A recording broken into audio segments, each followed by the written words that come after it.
Hello physics students, this is Dr. Brenzi. This is the second video of lesson 2.1.2, and we're going to be talking about a few more types of forces that you will encounter during this unit on forces. So let's go ahead and get started.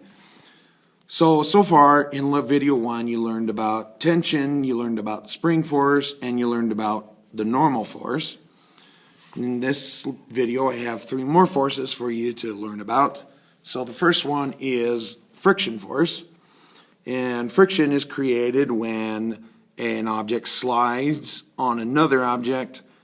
And basically what happens is there's a little bit of rubbing between this surface and that surface, and the molecules want to attract each other. And you know, it's kind of complicated to explain, but you know, some surfaces are much better at others at trying, you know, holding or attracting other molecules to them. So that's in a sense what friction is. But what we need to know about friction on, you know, a big scale is that it always acts against the direction of motion. So it always acts against motion.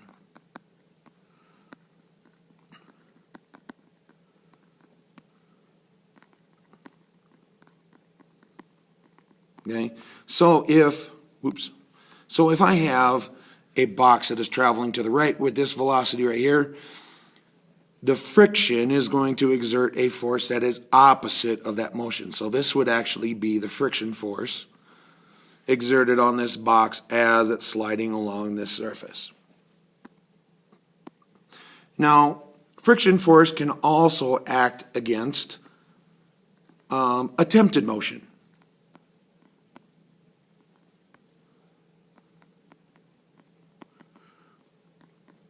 What do I mean by that? So let's say that you have a big refrigerator at home and you want to move it to a new location. So we can't simply exert a small amount of force to start moving, accelerating that refrigerator, right? Because friction is actually going to act against it to keep it in place. Friction doesn't want you to move it. So we actually have to exert a large force to overcome the friction that is acting against your attempts to push that refrigerator. So if you were trying to push a large refrigerator in this right-hand direction, the friction force would act against that.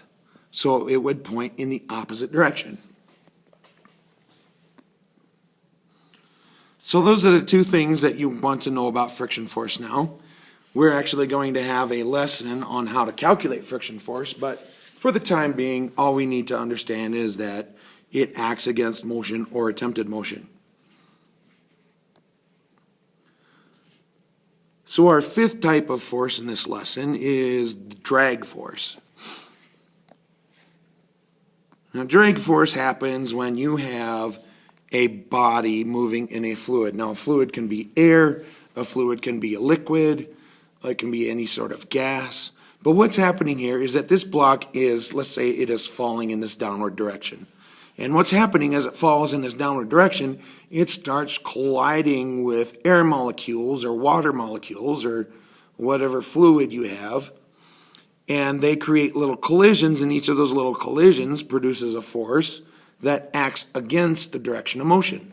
So again, drag force acts against motion.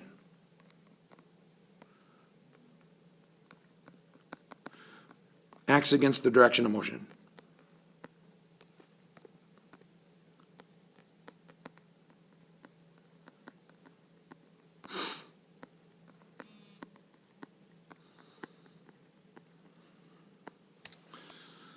Another thing that you probably need to know about drag force is that it's usually only important at high speeds.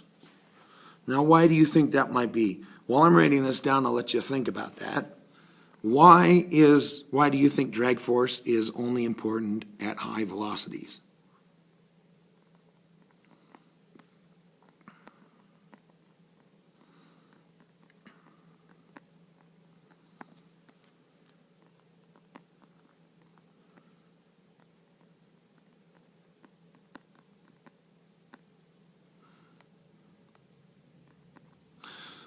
Okay, so hopefully you've had a little bit of time to think about that. Well, the faster this thing goes in this direction, the more collisions it's going to have with the fluid around it, right? And that we'll assume here that that fluid is air. So the more collisions I have, the greater the force, the drag force I'm going to produce. So that's why it typically is only important at very, very high velocities. Well, I shouldn't say very, very high velocities, but say, for example, a curveball. A curveball relies on drag force in order to cause the ball to curve as it's coming into home plate. Same with a slider.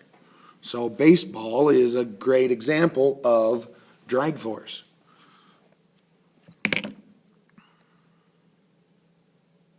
All right, final force I want to introduce to you today is the thrust force. And somebody in class today pointed out, hey, Dr. Brinzy, why don't we make this F sub TH so that we don't get it confused with tension force? And I thought, wow, that was an excellent idea. So kudos to you. I'm trying to remember who mentioned that to me. It was somebody in my AP class this morning. I got to remember who that was and thank them. All right, so thrust force. So thrust is produced by anything. It could be a rocket, it could be a jet that exhausts gas from the underside, and that gas produces a force in return that propels the rocket in this direction. So the gas is actually exerting a force on the rocket. And we call this the thrust force, excuse me. All right. So comes from gas exhausted at high velocities. Actually, I should say high velocity. Okay. All right. So, and that is a way that we get things to propel forward. And, you can think of things like not only rockets and airplanes, but like jet skis, boats, certain types of boats, not all boats, but some types of boats. You rely on thrust to propel them forward. Okay, so those are the three other types of forces that you'll need to be familiar with. And if you are watching this because you weren't in class today, here's a little bit of extra practice on free body diagrams here. So we drew a free body diagram of this right here. And if you want to go ahead and practice that now, go ahead and do that. Pause the video, because in a second I'm going to give you the answer here. Okay, so when you practice this, you should have come up with a free body diagram that has gravity acting in this direction. You should have a normal force that is acting perpendicular to the surface, and since this is tied to a string, we would have a tension force acting in that direction. So those would be the three forces you include in your force body diagram. All right, let's try another one. Here we go, here's another one. Pause the video, try to work this one out, and when you're done, unpause it so you can figure out the solution. Okay, so for this one, again, we have gravity acting in a downward direction, so we're going to label that F sub G. And we have a normal force that's normal to this surface, so we're going to draw that perpendicular to that surface. F sub normal, F sub n. And we also have another normal force that is perpendicular to this surface. So we actually have one that's also going in this direction. So in this case, we have two normal forces, one gravitational force. All right, one more for you to practice here. Here's another one. It's a rock moving down an incline. So go ahead and try that one.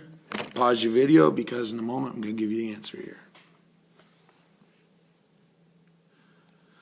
All right, so for this one, we of course have our gravity, and gravity is always pulling our rock down, straight down.